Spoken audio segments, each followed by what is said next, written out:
Now we're recording the session. And at this time, you should hopefully see a polling question on your screen. So if you could please take a moment to respond to that question. So we had originally planned to make this an interactive session. We were hoping to really dig into your burning questions about social media today, but we had so many people sign up that I actually had to actually bump the attendee limit on our GoToWebinar account. So that plan kind of went out the window. So clearly this is a hot topic in the Sage partner community. So we're going to try to address any questions you type into the questions window at the end. But John, Amy, and I will be providing our contact information for additional individual discussions following the presentation. So all three of us, we just love this stuff, and we're just more than happy to share what we know.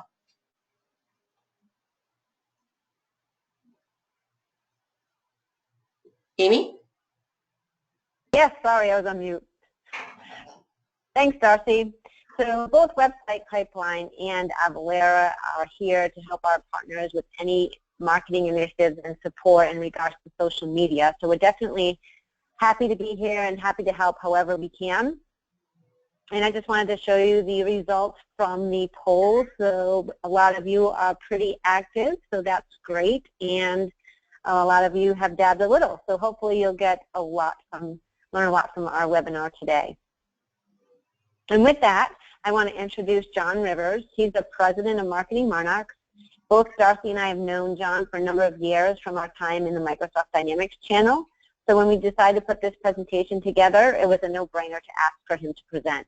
He is one of the most prolific social figures in the Microsoft ecosystem, and he has a lot of experience with social media strategy, specifically as it pertains to the ERP community. So John, all yours.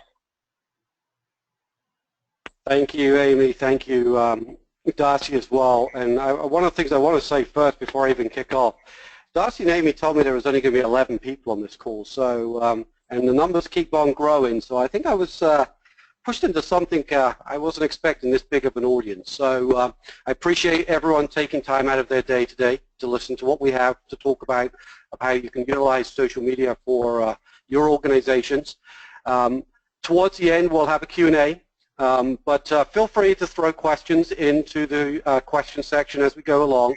As both the girls said, this is going to be fast firing. We have 30 minutes. Something like this is typically an hour session minimum that I like to do. So with that said, what is the agenda today? So let's look at the agenda. And let's try and get the slide to stay there. The agenda is what we're going to do is talk about what is the ROI of social media. Where do I find content? What channels should I be using? How can I leverage influencers, branding, personal company? And how can I get my team active on social media? And then what tools should I use? And then we'll have a Q&A section at the end. So with that said, let's get into the big question I get asked all the time when I'm talking to prospective clients is, what's the ROI? How do I convince myself of the ROI?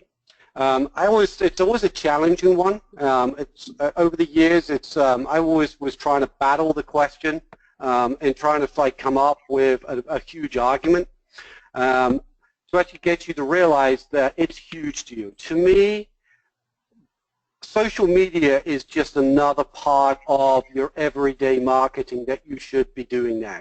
When we go out there, and if you go out there and start looking at the stats of the audience, if you're trying to target, and a lot of decision makers are now in this target range of like the 30 to 45, a lot of those people are, or age group, a lot of those people are on social and listening to social. So if those audience are your target, you need to be on social. And I've got a huge takeaway for you.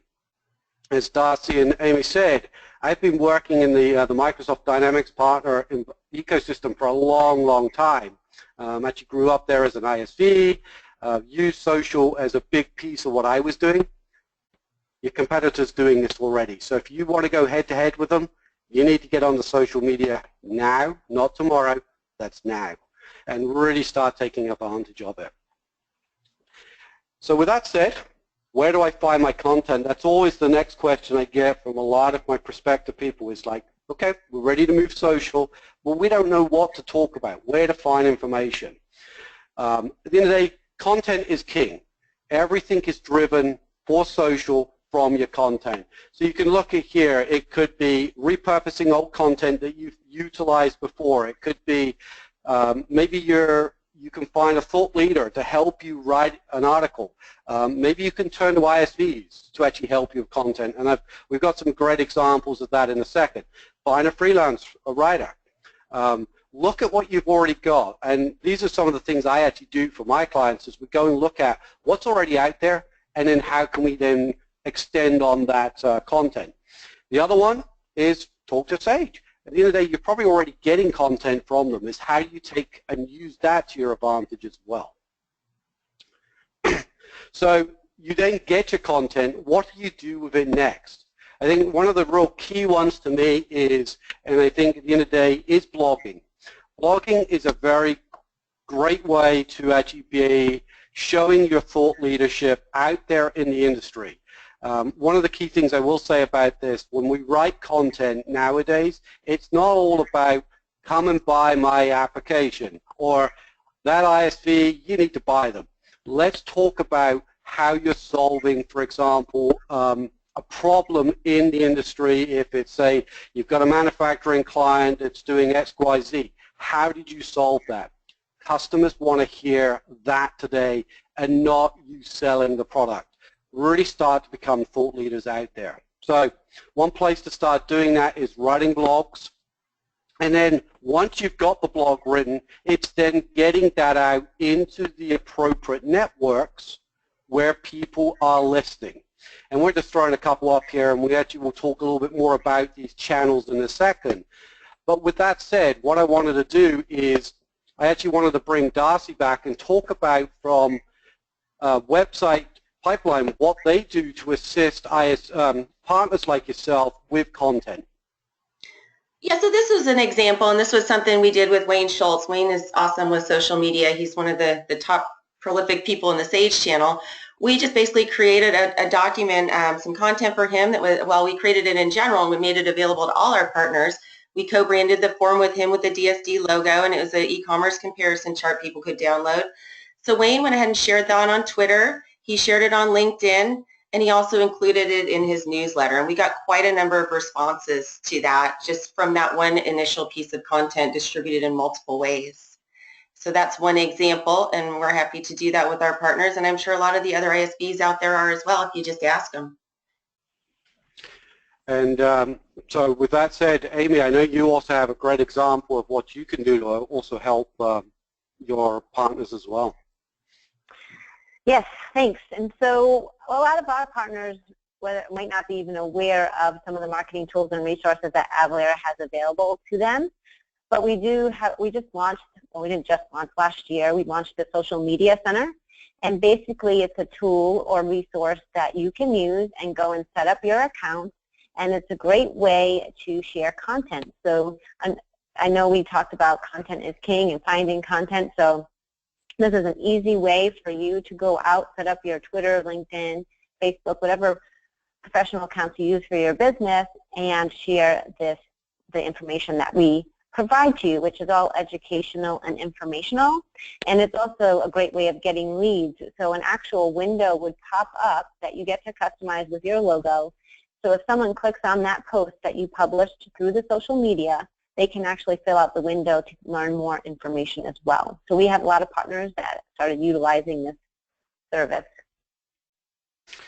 Great, thanks for sharing. And I actually come personally, I used to work as an ISV, and I would say that's very good, very key area for you to go and look for content. Because at the end of the day, they've got a lot of intel that can help you, especially if they're helping you solve certain vertical industry needs. At the end of the day, they've done all their background, and they probably have a ton of content that you can also pull as well. I really stress going that way.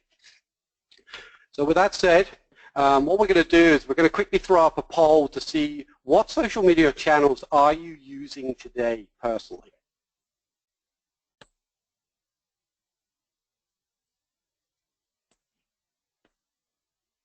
We'll give it a couple more, another minute.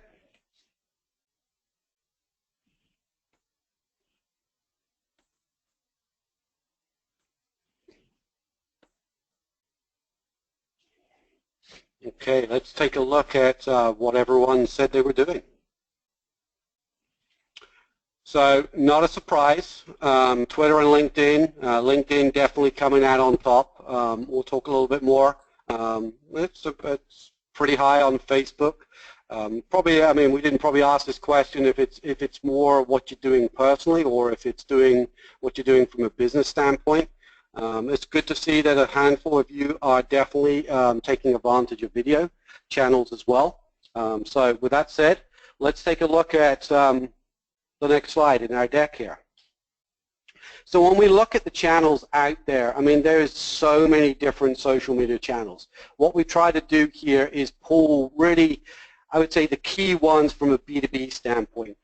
That's not to say that there may not be audience on some of the others. What I found from experience and what many of the clients I work with have found is really these start to fall in. So you've got Twitter.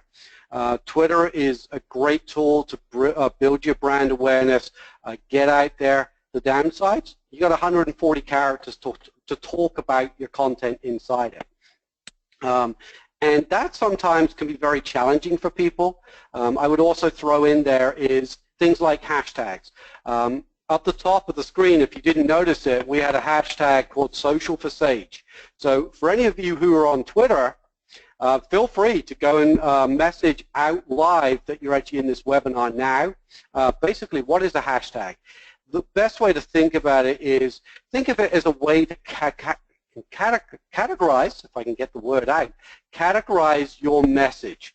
So when people are looking, they may actually search on certain keywords or certain things like maybe hash manufacturing or certain vertical or hash ERP or something like that.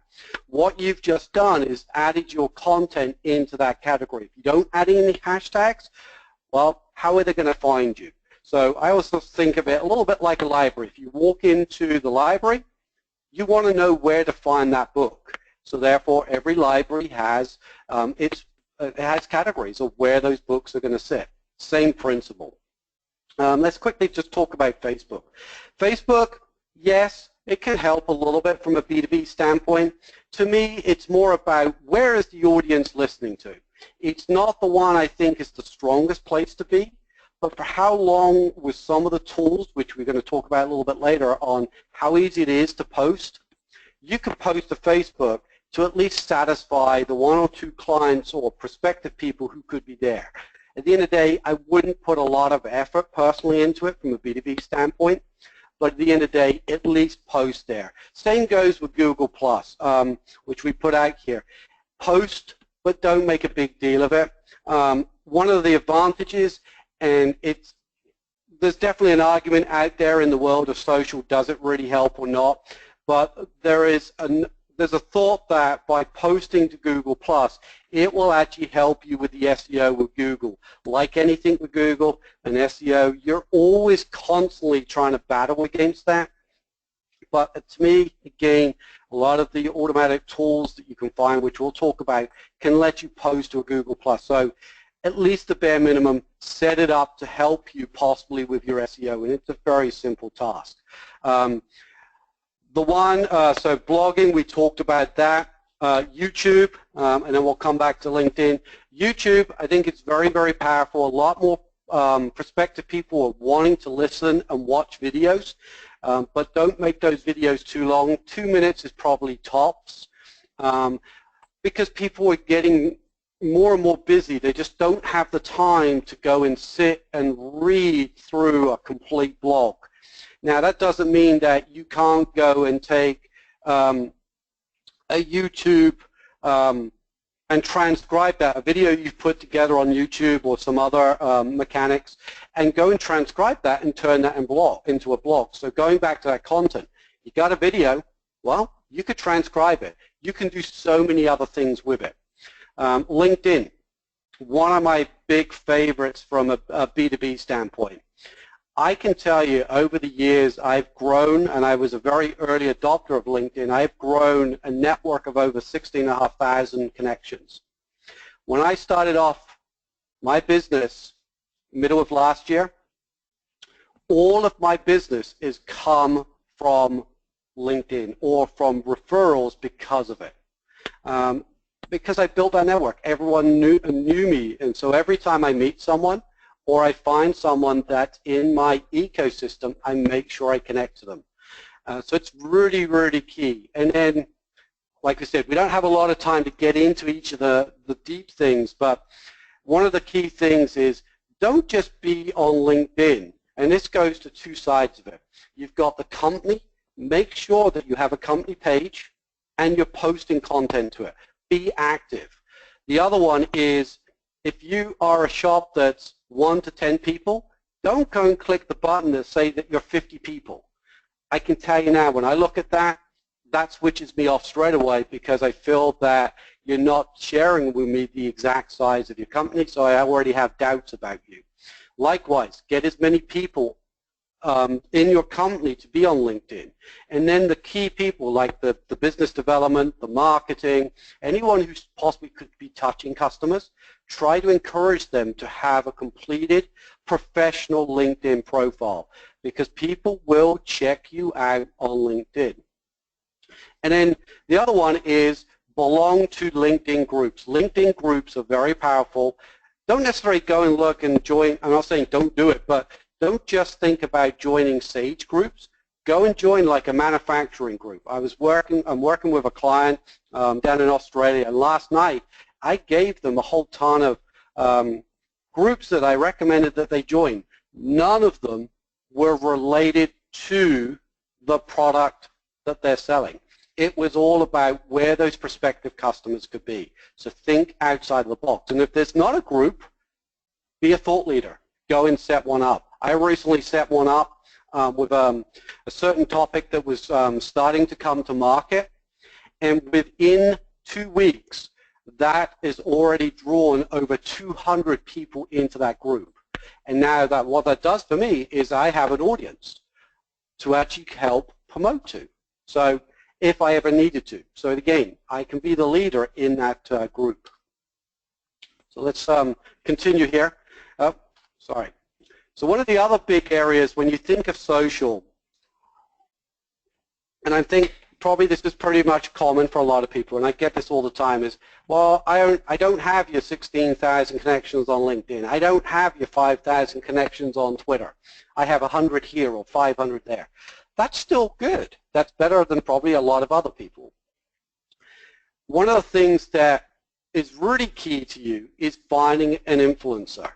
So, and I'll just give you a feel for that. So if I look back at the times where I was really entrenched into the Microsoft Dynamics industry, I would get people who would send me a message and say, hey, John, can you retweet that? Because they knew that by me doing it, it would get to a lot more people. Think about this. An influencer to every partner on this would be having great content or great message that possibly Sage also remessaged, because that then goes to their audience. Or you get someone like a Darcy or an Amy or Avalar or a Website Pipeline, any one of those retweeting your messages. That means that their class as influencers, they then get that message out to all of their audience as well. So it's really key to try to find a way to leverage influencers. And I also said that back in the content is look for thought leaders. At the end of the day, those are the people who are going to help you with influencing.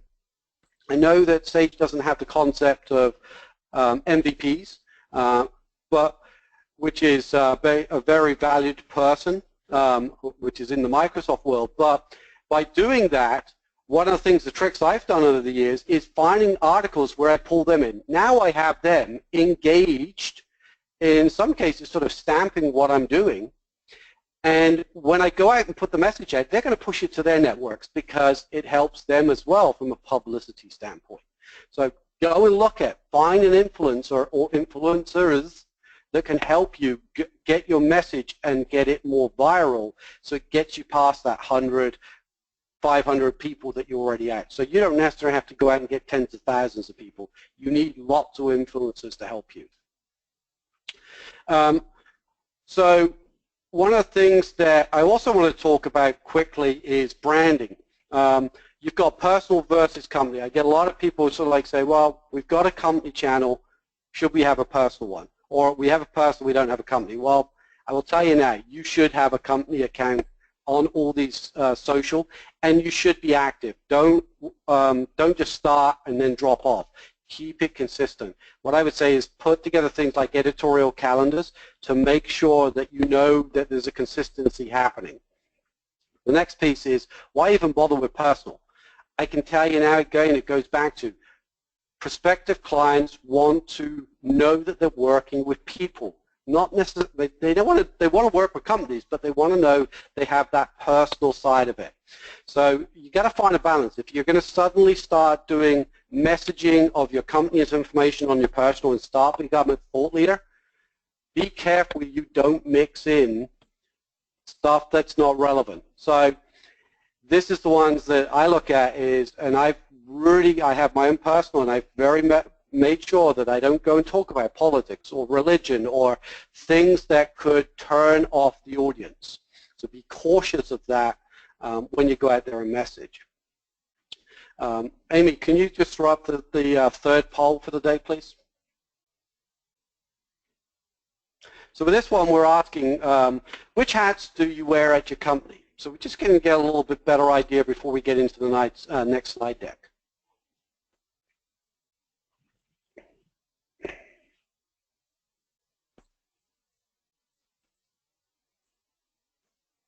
Okay, seeing we're tight for time, let's take a look at where we got with that.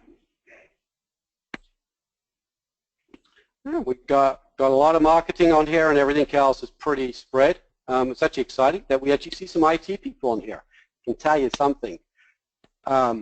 Take away the top four. A lot of prospects want to hear what the IT people have to say, especially what I would class what's happening in the real world. A lot of those people are in the trenches, and they can actually put out some great content. So a big question that as we get further down that social, we're on board with social, then how do we get my team active? You just said, John, about IT. Well, how do I get those people engaged? I'm going to give you a very quick example. I was talking to a partner that wanted to do more social. They wanted to blog a lot more, but they were struggling for content. But they knew they had some great content internally, but they didn't know how to get it. They tried just saying to the consultants and project leaders and all those, can you write blogs? It just didn't work. In the end, they changed the incentive plan to a lot of their employees. So like a lot of you have consultants, you need them to be billing so many hours per week. What they did is for every blog post that consultant wrote, and they would limit it, they wouldn't say all week write, they would give them X number of hours off of what their hourly billable should be. So what happened is that in this example, they actually had a very senior consultant that they didn't want to cut, but his billables were always way down. He caught on to blog writing. He started writing blogs. His billable numbers were up because of the blogs, but not just that. His actual billables went up as well because he got very engaged and excited about everything. It just had a snowball effect. So there was a win-win-win situation. One, help with the blogs, and two, they got him actually billing more again, which actually helped in the profitability. So with that said, let's just look at this last slide. And I'm conscious of time because we're at roughly 5 minutes to the end, and I want to have some open up to the questions. Again, what tools should I use? Some of you may already be using some of these tools. Some of you have no clue where to start. Now, you might not see physical like Twitter or Facebook listed here. Yes, you can go out and use each of those, but it's a very, very manual process. You've got to log into each one. You've got to manually put something out. That makes it really hard. I like to use tools like Hootsuite or TweetDeck to actually do a lot of scheduling. So if I need to get content out, what that lets me do is I can actually start scheduling my content to hit. So later in the year, you have a Sage conference. if your prospective audience is there, you could actually start building a complete plan for that whole period of time and actually have messages dropping out, but you don't do it at the time. You've scheduled everything to happen for you. And you can get Hootsuite, you can start for free. When you start adding more social channels, so a channel would be like Twitter, Facebook, LinkedIn groups, you may start to find you have to then start paying. But again, it's a very small amount of money. And then the next level, you can jump straight up to the top end of the market and start looking at a lot more tracking, which gives you a lot more insights, and that's utilizing tools like HubSpot and Marketo and things like that. At the end of the day, you want to do things, but you also want to track how you're doing. And that's another topic for another day is how do I track? It goes back to the ROI. You got to make a decision of what you're looking for as being your ROI, and then find the appropriate tool that's going to help you. So you're looking to make your number of followers become 10 times more than you already have today. Is that one? Well, tracking that's probably a little bit less than trying to track, well, did that tweet actually help me with closing a lead? All those types of things. So you may then suddenly have to be up in the HubSpot, the Marketo, and other sort of heavy-duty tools to actually help you with that. So with that said, like we said, this was going to be fast. Let's open up for Q&A, so feel free to throw out any questions. I know there's already some starting to come in. So with that said, Amy and Darcy, do you want to share a few? Sure. So our first one is, how do I add a blog to my website? A lot of it's going to be down to how is your website built. You may or may not need to change the infrastructure your website is actually built on. A simple one is that you could go and utilize something like WordPress. You could still have a great website and then also add the capabilities which WordPress would give you from blogging as well. The other trick is you could also set up a separate entity to do that. Blogging is good on your own site because it will help drag stuff through.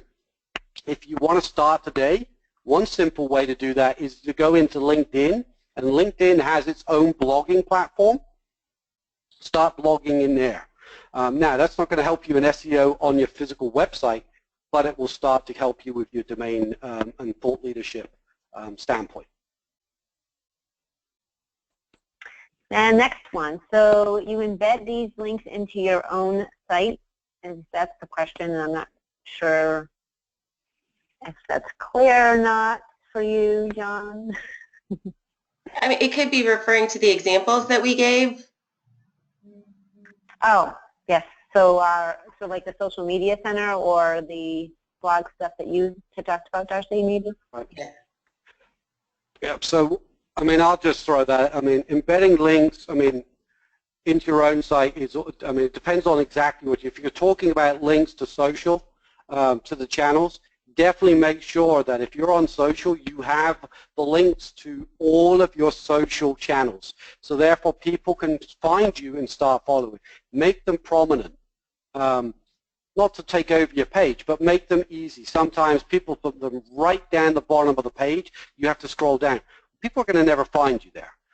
So put them somewhere. If you start blogging, make sure that that blog has the capability for someone to go out there and re-message it. So what you're hoping is they read it, they like it, and then they pump it out on the social.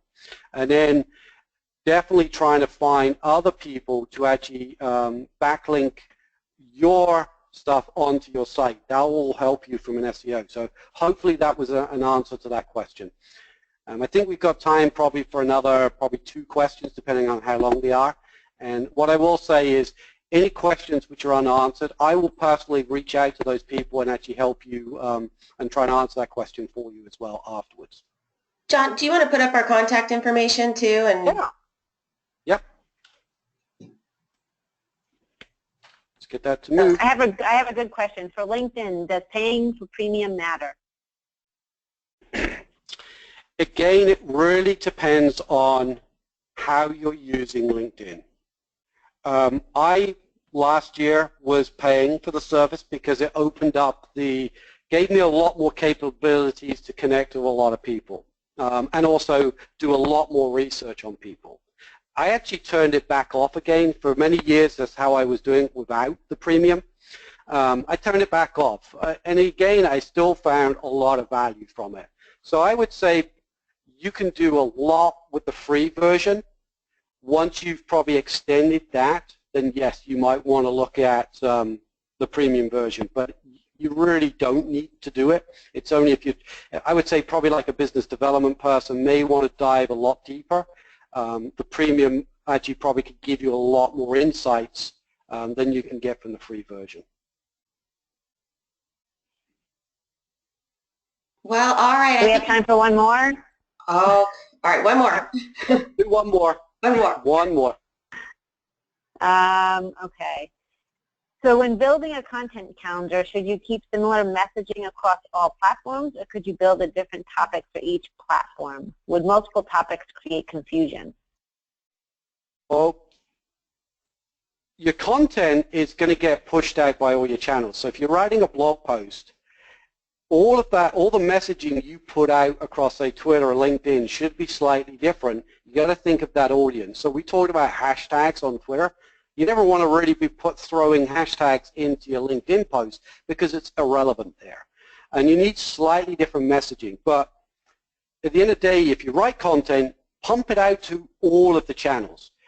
So within your editorial calendar, you're going to have all of your channels. Now, you might have something that you're doing that is very, very focused on an audience in a particular channel, then yes, I could see that. But 9 out of 10 times, it's more about your physical message on how you put it. And I'll add one other thing. Don't just put that message out once. Go and repeat it. There's some very well-known social media writers out there that actually say you should post that message once every 8 hours, at least in a day, because your audience is not always on when you post. And if you do the 8 hours, you're actually, possibility of someone reading is actually going to go up greatly. I'm also a believer in posting multiple times as well over a period, and basically start to randomize that as much as you can. So if you've got, say, a timeless article and you write it today, don't think that you can't post it 6 months later. You can keep posting it, but you've got to, well, the only thing I would say as a takeaway from that, you need other content mixed in. So don't just bore your audience with the same old content.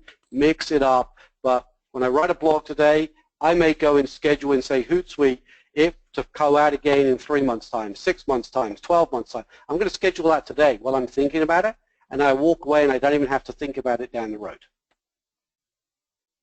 All right, well, very good. Well, John, thank you so much for joining us. Everyone who attended, we really appreciate it, and we hope you got something good out of it. We're going to, of course, be sharing the recording, and we will all be doing it via our blogs and social media channels. So if you're interested in getting the recording, you will be able to find it there. So with that, I want to thank everyone, and we will end the meeting. Thank you, everyone.